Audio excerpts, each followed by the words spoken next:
Okay, so we're doing some preparation for the emergency medicine end of rotation exam. So this is kind of the topic list that I'm working through. And we're talking about some endocrine stuff at the moment. So we're just going to kind of dive right in. So I'm talking about the adrenal glands. So obviously important to know kind of the pathophysiology of what parts of the adrenal glands are doing what. So the medulla kind of nicely follows this MEN mnemonic. So MEN is how I always remember this. So medulla, epinephrine, norepinephrine. Okay. We're not going to talk about that much in terms of like what we're going to talk about right now.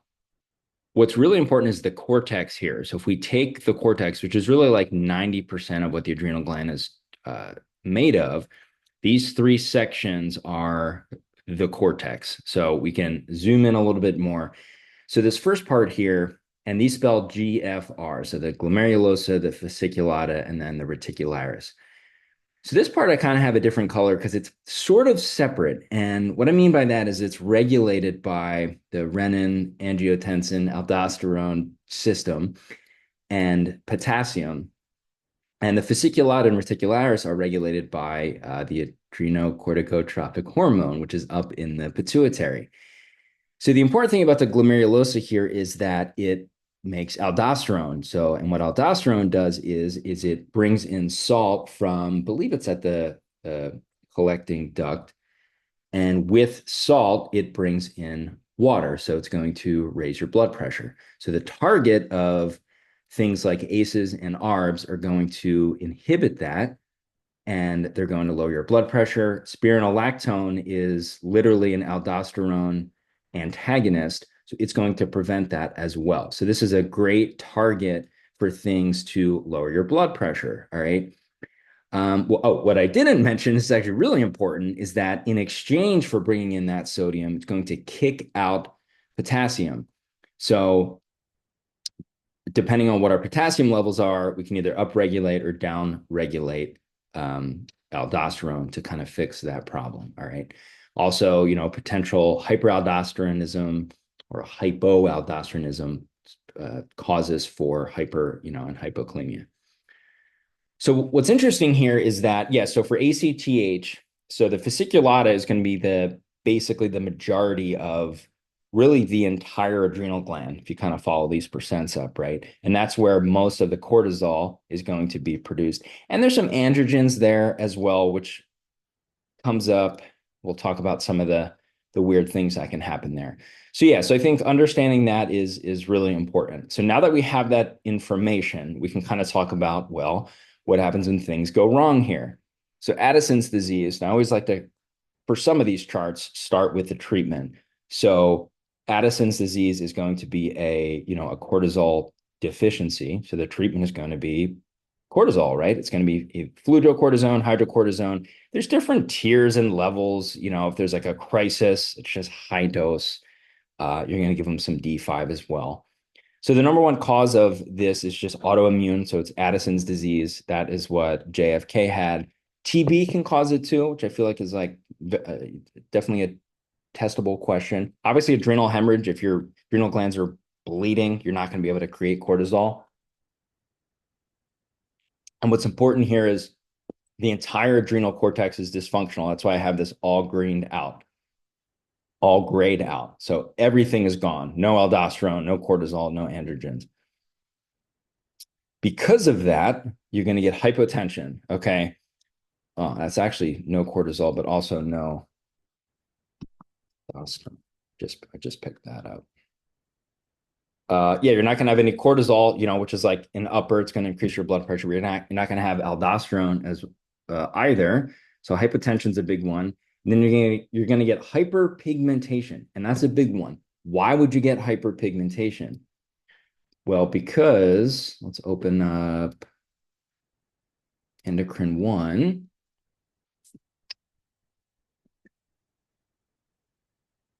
Okay, if we look at our pituitary gland, all right, this is flute, lute, theater, act professionally to get to Milan. That's my little mnemonic. Oh, yeah, it's right up here. So if we look at the ACTH here, so this is what we've been talking about is that regulator for that F and the R.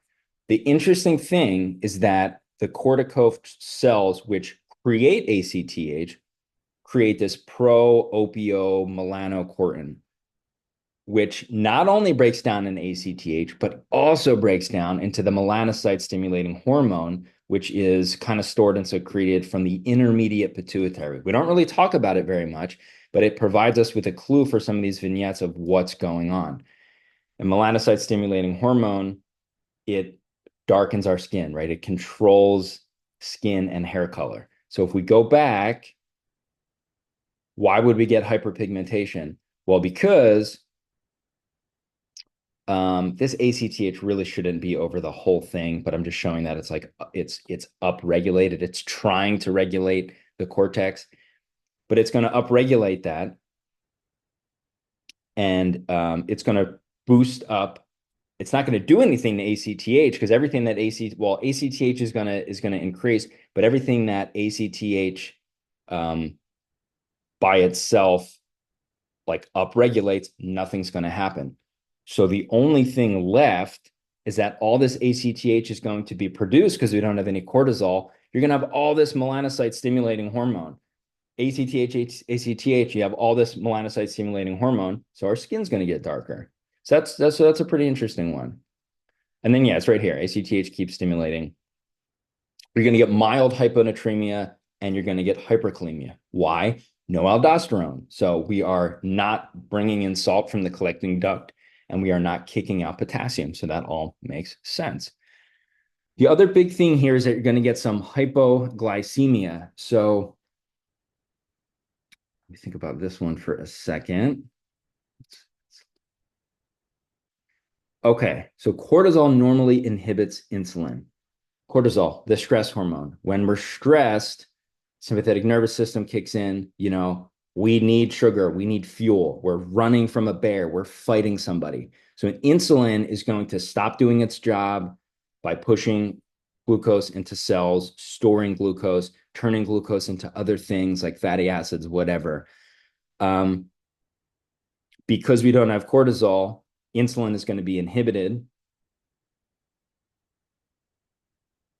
Hold on. Cortisol normally inhibits insulin. I'm sorry. Insulin is going to be uninhibited because we don't have cortisol. Insulin is going uninhibited. And our body essentially thinks we're in this like rest and digest stage. Hey, there's no cortisol around. We're not stressed. We don't need any sugar. So let's kick up insulin and we're going to store it all. So that's what's happening. And that's why we're getting hypoglycemia. Okay.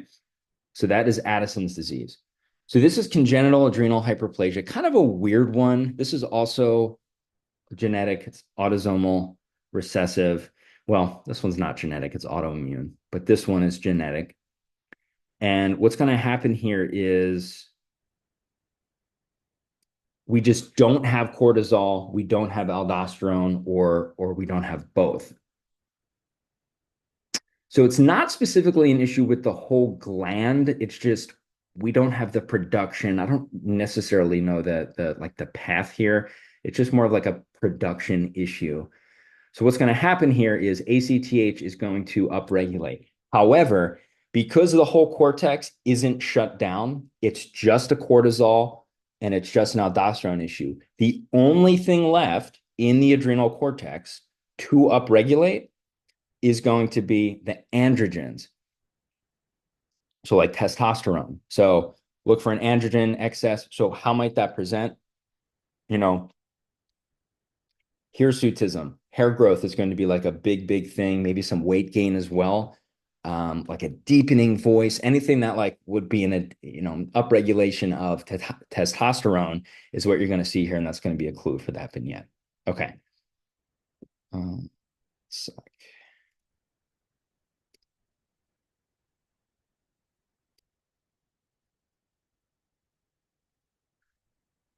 okay, so the secondary adrenocorticoid insufficiency, this is when you give somebody steroids and then you don't quite taper them off correctly or they abruptly stop taking them. You go into this like adrenal crisis because your body is used to, ACTH kind of goes on vacation. You're taking steroids and you have a normal steroid level, and ACTH is like, okay, well, I don't need to be doing any stimulation. You're feeding the body this artificial cortisol.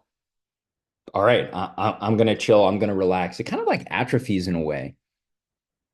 So you do that. And then I think the other thing here is that like the actual adrenal cortex kind of atrophies also because it itself is not producing any steroids. We're putting it like straight into the bloodstream, or we're like putting it, right into the alimentary canal.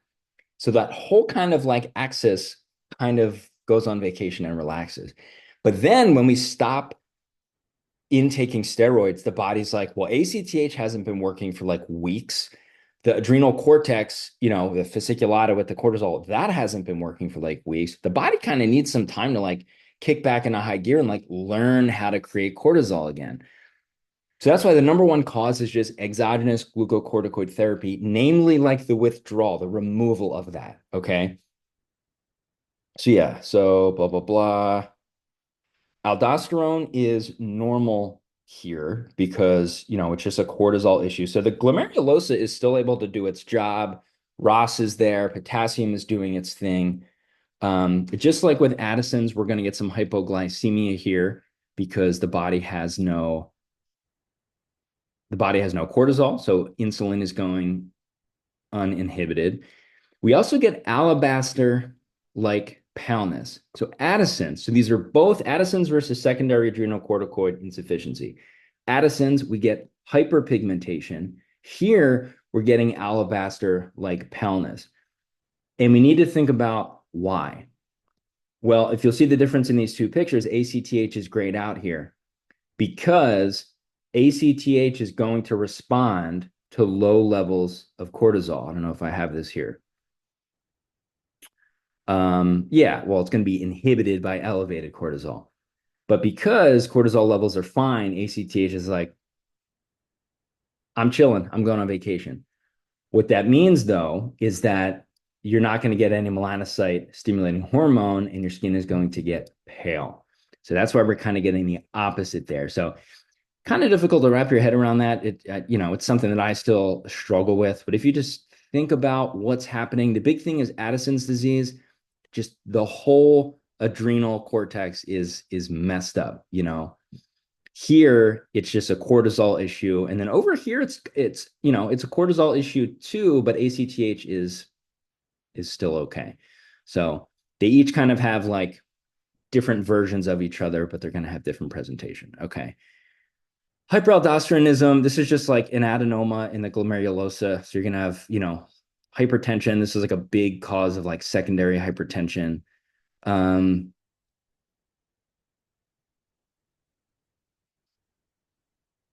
Cushing syndrome isn't even technically on here. I guess because like forgetting I'm studying for an emergency medicine exam. So I don't think there's such a thing as like a Cushing's like like crisis. The big thing here, why we're talking about this in emergency, I mean, CAH and secondary like, aren't even on here. Addisonian crisis is the big like potential life threat because you're going to need some like high dose steroids. You're going to need IV fluids. You're going to need that D5. Now we know why because of the hypoglycemia. Insulin's going crazy. So I should probably not get too far in the weeds here. So catecholamine crisis, what like a pheochromocytoma, whatever. We're going to go right into DKA. So that's going to be here. This is something I've seen in the ER a few times. Okay. The big thing to know here is that you're going to get DKA with DM type 1. So the more, pediatric diabetes, the absolute insulin insufficiency. These are going to be your patients on insulin. HHS, this hyperglycemic hyperosmotic state, there's like different names for this as well. You're going to see in type 2 diabetics.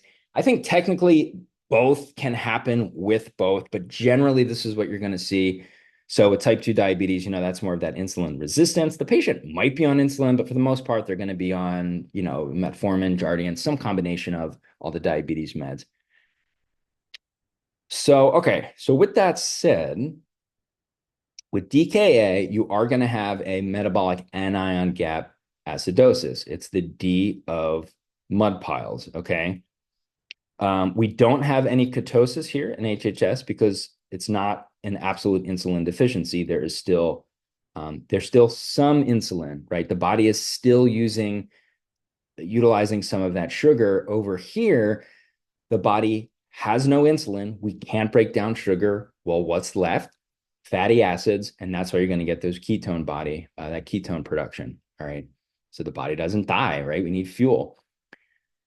The thing about DKA is that this can be the initial presentation for somebody who didn't know they had diabetes. Okay. The big thing here, I think, is with these GI symptoms, you're not going to get as many GI symptoms with HHS. So you're going to have nausea, vomiting, like intractable abdominal pain. I've definitely seen that. You get some blurred vision, dehydration. Why? Because you have so much sugar in your blood, you're just peeing it all out. Okay. Potential causes of this, there's usually some type of inciting event, some type of infection, pneumonia, UTI, something that's like stressed the body out a little bit too much, kind of like used all of the sugar, like it's given the body a reason to need more fuel. And like we haven't been able to like keep up with that. All right. So it kind of tips the scales and it goes into that ketoacidosis. Yeah, trauma, major illness, just all really, really big stressors. Pancreatitis, the organ that creates, insulin and glucagon. If that's hurt, if that's sick, clearly there's going to be an issue. And then the other thing here, this is a really interesting one. So the SGLT2 inhibitors, and these are going to be I always think of this like search the globe, like low. So I have a little map here.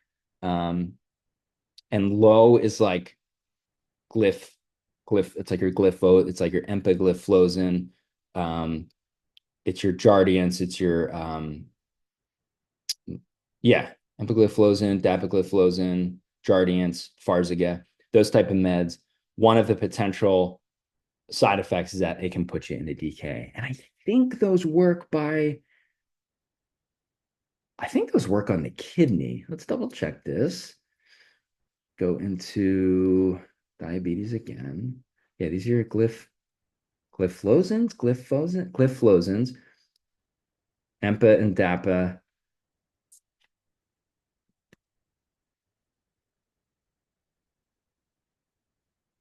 So here's our SGLT2 inhibitors. Yeah, empagliflozin, dapagliflozin. There's canagliflozin too, kind of not as popular. It's that Invokana.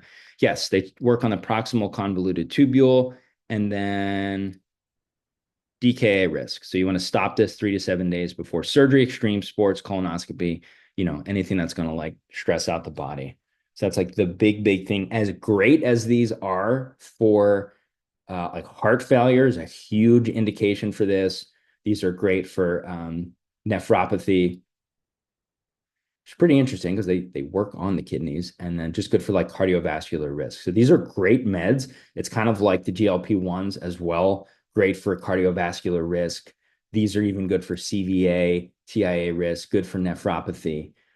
These are the two big ones that like a lot of people are on because there's so many benefits to be on them.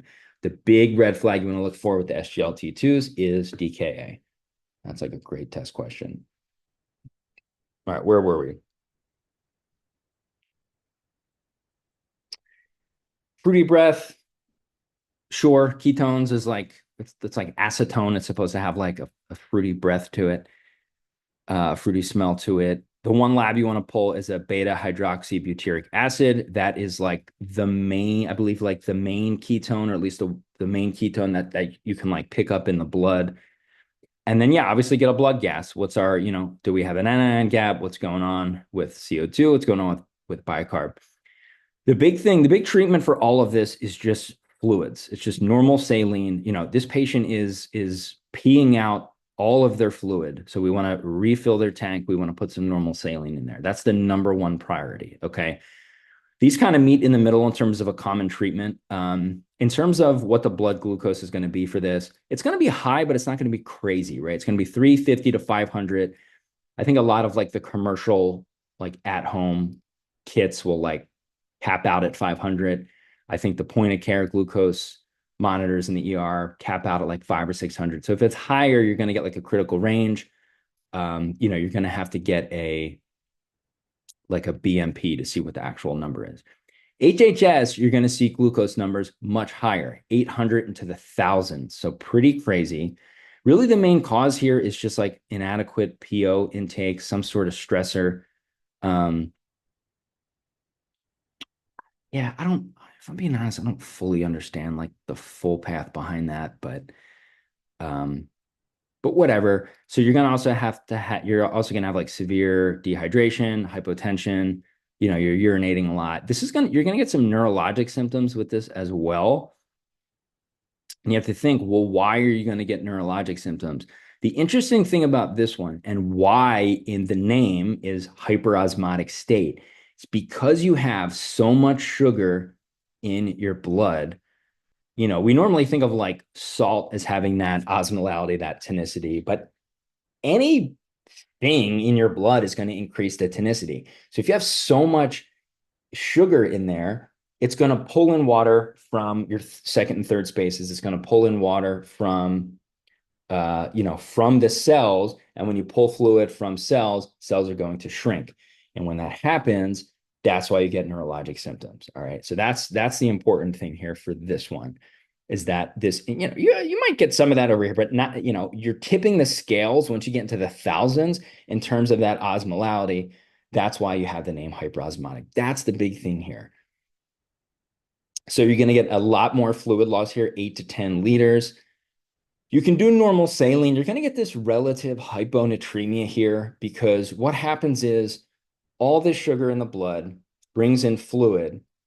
It's just like if you drink a bunch of water, right? You're going to have relative hyponatremia. So just keep an eye on the salt. You can do like salt corrections. That's like what all this stuff is about.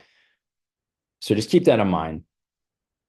And then in terms of treating for this, yeah, so you pick your saline option, you figure that out. You definitely want to get a potassium because, so yeah, eventually we're going to fix the sugar by giving them insulin. However, insulin puts potassium into the cells. It's one of the things you can give a patient for hyperkalemia. You can also give them bicarb. You can also give them albuterol. So insulin pushes potassium into the cells. We want to make sure they're not hypokalemic before we give them insulin and we tank their potassium and like put them in a coma or something. So I think honestly, I think that's enough for that. That should be enough to get all the big stuff. All right, we'll hit some thyroid stuff real quick.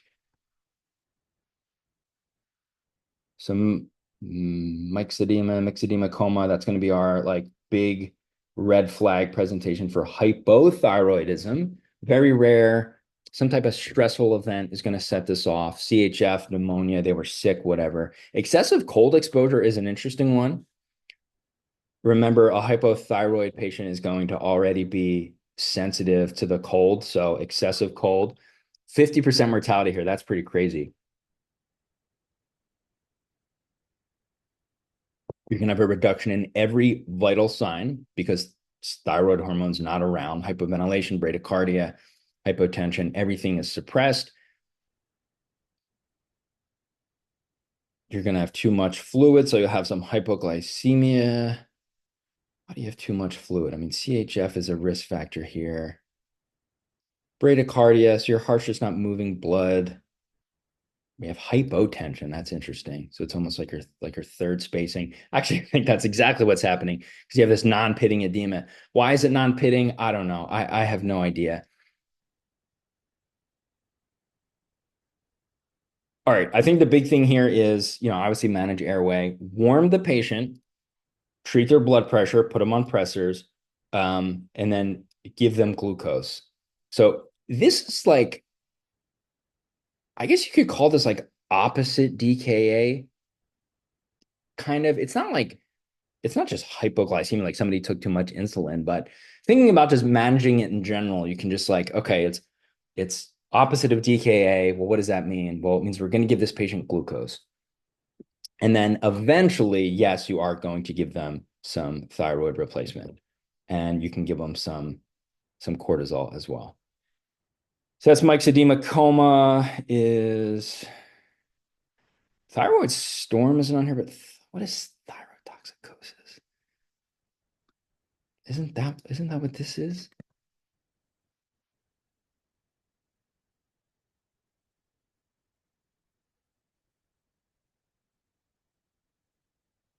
Thyroid toxicosis, low PTH, high phosphorus, low TSH.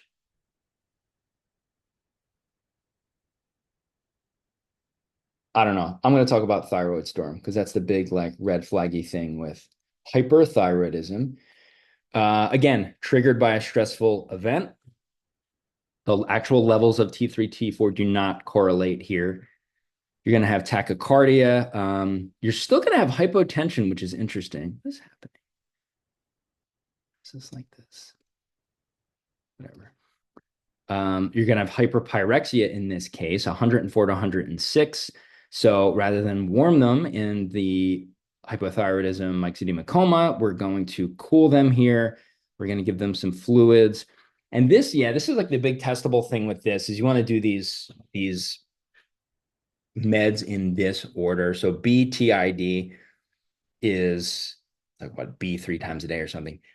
So you actually want to give them beta blockers to fix the tachycardia, but I believe Inderal also is going to stop the conversion from T4 to T3. And then you want to use PTU so instead of like a methimazole in this case, PTU, because that's also going to stop that conversion. And then you're actually going to give them iodine, which is interesting because you need iodine to manufacture T3, T4. So I don't really understand the path with that one. And then you give them steroids. So you're giving both of these patients steroids. Yeah. Actually, the primary treatment, you think so much with hyperthyroidism about methimazole and PTU, but yeah, propranolol is totally right here as like a primary treatment. Not only is it going to stop that like hypertension and tachycardia, but it's going to stop that T4, T3 conversion.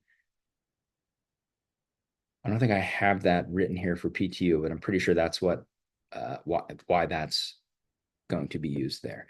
All right, I think that's it. What do we want to do next? Oh, I really don't want to talk about the eyes. UTIs, torsion. I guess we could talk about torsion, priapism. Yeah, we'll knock out like a little bit of GU.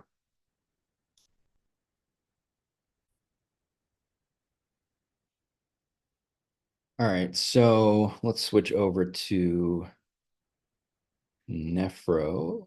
Where was that? Here, maybe? Yeah, I already went over like I'm supposed to be making Anki while I'm doing this, but whatever.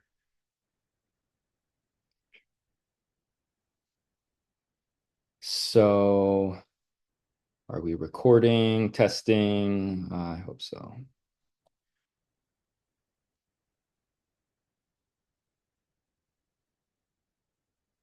All right. Priapism. So here's the male GU disorders. Or no, we'll do torsion first. Okay. Testicular torsion, the twisting of the spermatic cord. It's obviously a threat to fertility. And this is going to be sudden onset. The number one cause of testicular loss in newborns and adolescents. Yeah, so you're going to look for this in younger patients. Sudden onset, lower abdominal pain. So not technically like potentially, testicular pain, but lower abdominal pain, kind of like where the spermatic cord is like coming through the inguinal canal. And nausea and vomiting. I guess that's just because of the pain, right? Like there's no GI issue. I think it's just because you're it's hurting so much. Why do patients with testicular torsion?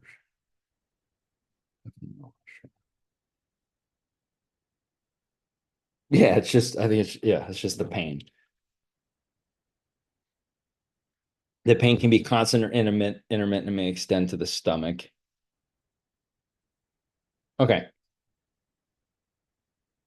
It might self-resolve until it keeps twisting. So the big onset, 100% survival is going to be 4 to 6 hours. I forget what like the smarty pants question was for this. Whatever. 20% survival rate 12. So 24 hours you're cooked, right? 4 to 6 is like the golden window here. So if I were to ask a question on it, it would probably be that. I always hate when they give like just pick a number, make it 5 or just make it 4. All right. I really don't think we're going to be asked half questions on this. Um, Horizontal lie is not a good thing. So you're going to have this bell clapper deformity and a high riding testicle. If you want a vertical lie, you want it to swing like this, not like this. The cremasteric reflex, meaning the testes doesn't elevate, because I believe the spermatic cord is what is doing this reflex, right? If that's twisted around itself, it's not gonna, there's nothing to elevate, or it's already elevated, it's already high riding. Open book procedure is like obviously like an open book, and call urology. You could do a Doppler as well to look for blood flow, ischemia, that type of stuff.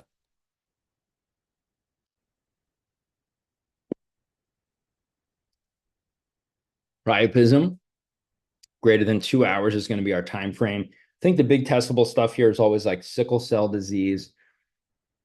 Leukemia is a big one here also. So leukemia, sickle cell disease. There's two kind of types of this. There's the low flow ischemic where it's going to be dark red. So that's most common urologic emergency. It's dark red because the blood isn't oxygenated. So again, sickle cell, you're going to do lido without epinephrine. And then there's phenylephrine in here as well, a sympathomimetic. So you're using phenylephrine, but not epi. That's probably why. So for whatever reason, I guess phenylephrine is better used there. You don't want to double up on the sympathomimetics. All right, that's not terrible, I guess.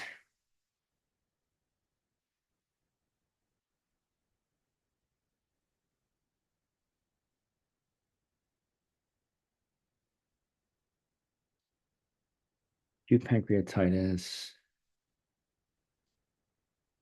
So I did make this thing. Oops.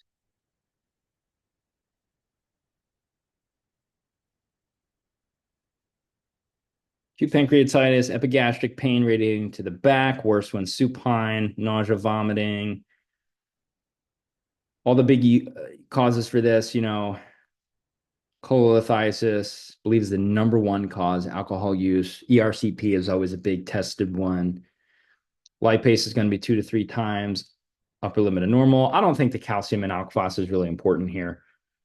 But a CT with contrast, the pancreas, it's like a little more deep to the abdomen. So ultrasound really isn't going to see it well. So that's why CT. Really, all of this, the only time you're going to use an ultrasound is the gallbladder. It's pretty like relatively superficial. Appendicitis, no. I mean, you can for peds and pregnancy if that's your only option, but like, because you remember, you can have those like retrocecal, appendixes. So an ultrasound might not see that.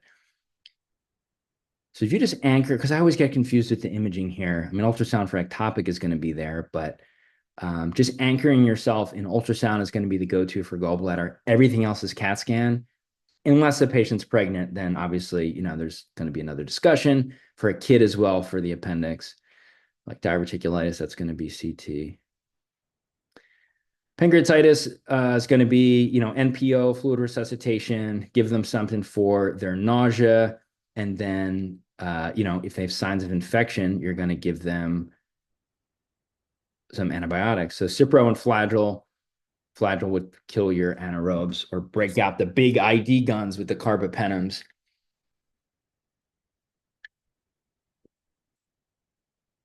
Okay.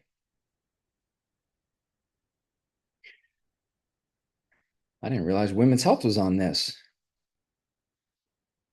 That's fun. Oh, let's do some heme. I actually really like heme. Like all the bleeding stuff.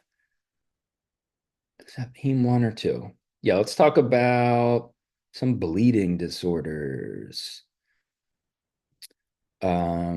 Which would be like what, like oh no, von Willebrand. Did I just say this was fun? What is wrong with me? Oh, how fun. Ah, this is torture to know. Okay, these are the big three, and just know these, right? What are the big three bleeding disorders? It's von Willebrand disease, which is the most common inherited bleeding disorder. Don't tunnel into hemophilia. It's not the most common. It's von Willebrand's. All right. Hemophilia, which you're only going to see in males, and then vitamin K deficiency, which honestly we never even talk about. You give this after birth. That one's honestly not that important or talked about, but it's there. It's totally a thing. It's diagnosed at birth. Looks like it's usually secondary to something else. So von Willebrand, chromosome 12. I mean, I don't know that that's important. Eight, I think, is tested a lot, knowing eight, and then nine for hemophilia A, hemophilia B. Nine is that Christmas disease. That's definitely testable. 12, whatever. This, however, still is an issue like with factor eight.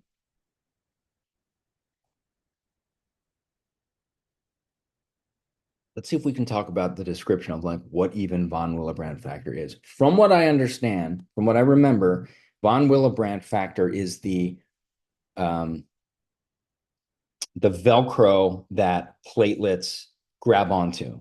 When there's some type of like endothelial damage, some type of bleeding happening, von Willebrand factor comes in, lays down the Velcro, and then platelets can then attach to that. So if we don't have, von Willebrand disease means you have an issue with von Willebrand factor, which means platelets can't attach, which means you're going to bleed.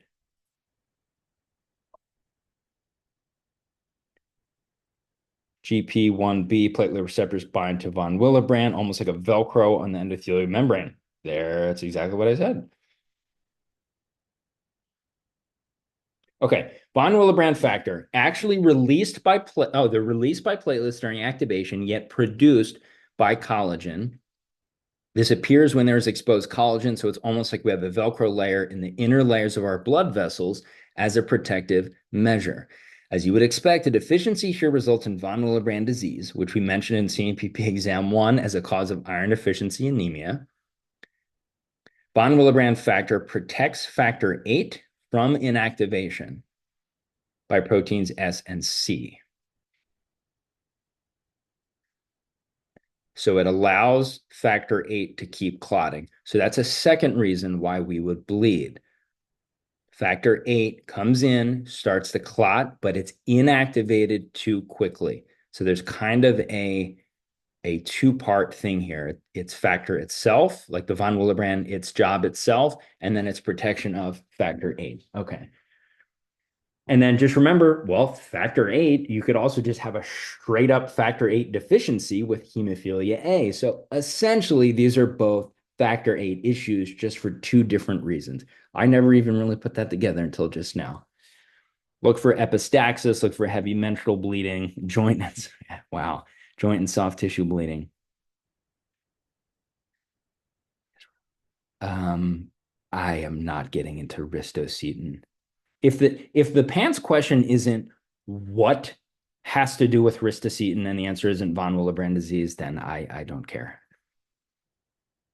It's just too much. I'm not. I think ristocetin was like an old antibiotic that we used, and then there's 2B 2A desmopressin. I'm just remembering desmopressin is the cure for von Willebrand's. 2B, no, 3. It's too much. Whatever. Give him desmopressin. I'm over it at this point. Hemophilia. So this is where you get more hemarthrosis. Yeah. And you get like intramuscular bleeds. Even though these are both factor eight issues, because there's more of a platelet issue here, this one is just with that, what's it like, secondary hemostasis. So that's always a good question to ask is which one of these is going to present with deep bleeding, hemarthrosis, muscular bleeding. It's going to be a kid, it's going to be a young kid playing around on a playground, and he's always got like blood inside of his knees. He's always getting hurt, and he has like these, ecchymosis and bruising and stuff. Desmopressin as well. What is desmopressin? Isn't that like ADH? What am I thinking of? Or am I thinking of like DDAVP? Is this all the same thing? Desmopressin is DDAVP.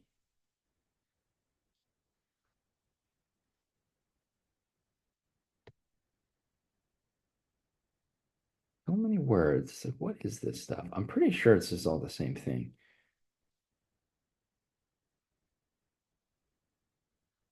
Used to treat diabetes insipidus. Diabetes insipidus would be broken ADH. Yeah,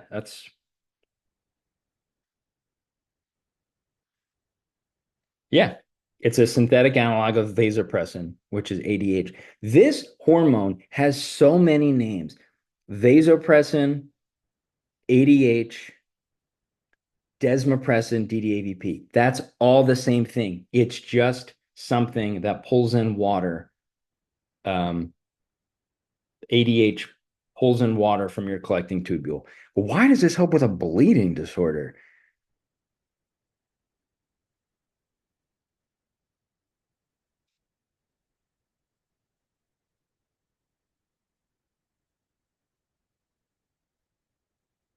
Right? Like diabetes insipidus, it's used for bedwetting. Like these could not be further. There's such different things that this works. Desmopressin, okay, so it's used as an antidiuretic. It also stimulates release of von Willebrand factor from endothelial cells. I think it just does. I don't think there's any real trick to this. It just does that. Cool. All right. Vitamin K, whatever. All right. The clotting stuff. I'm so glad I made all these notes. Uh, Antiphospholipid syndrome. I wanted to make like there's technically a fifth one. That one, I think the important thing to know here is like pregnancy, morbidity, fetal death, premature birth. It's a clotting syndrome. So give them heparin, Bridget to warfarin. That's like pretty sure that's the treatment for all of this.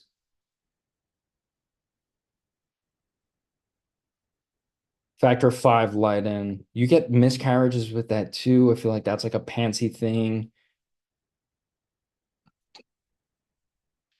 Antithrombin 3, protein CNS, whatever.